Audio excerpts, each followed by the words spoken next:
This is Minnie the iguana, and we know iguanas pretty well, but there are some reptiles that we've been so misinformed about, you might not even know they are the coolest thing ever. Cue the intro.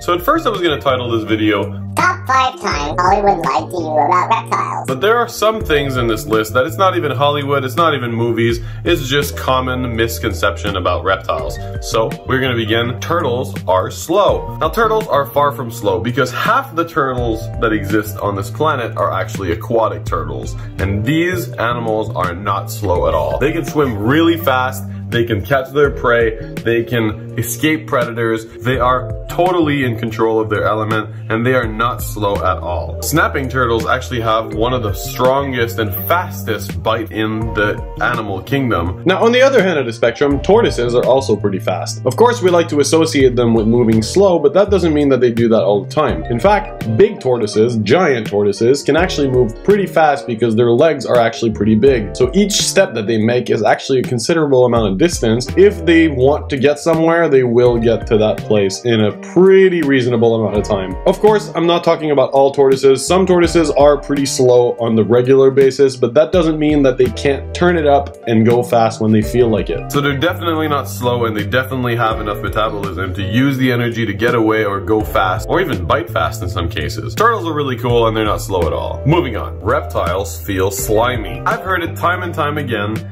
People think that these animals are wet, or they are slimy, or they feel some sort of soggy in the hands. We have to stop this misconception, guys. Reptiles are super dry.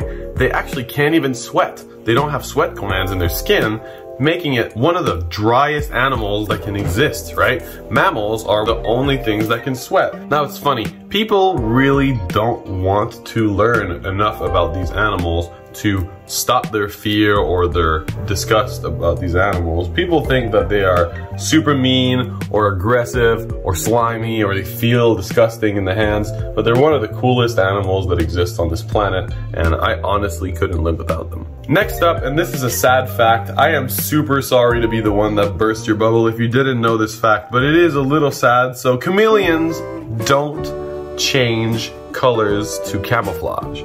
They can augment their colors, it's called flaring up, and they can make them brighter or darker if they want to. And that is in response to either seeing a female that they like, or for threat display, or to just tell you their mood, right?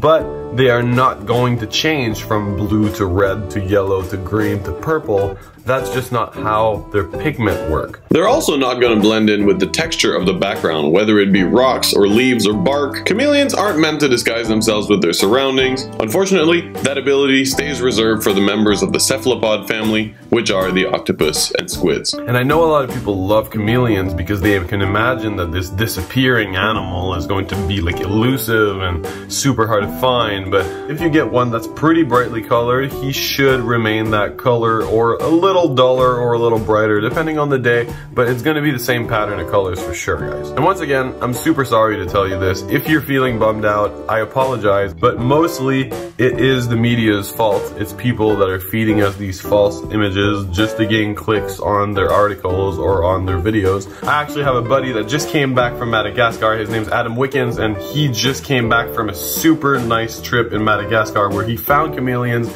in the wild, and he can tell you they don't change colors to camouflage. They change colors to address us or address other chameleons, and basically just communicate. So yeah, moving on. I know this one's a doozy, and probably some of you have heard it before. Snakes don't measure their prey. If you get a big snake, it's not gonna lay down and stretch its entire length next to you like that tail that some of you might have heard from your aunt's cousin's neighbor. But they don't do that at all. They actually inherently know how big of a prey they can eat.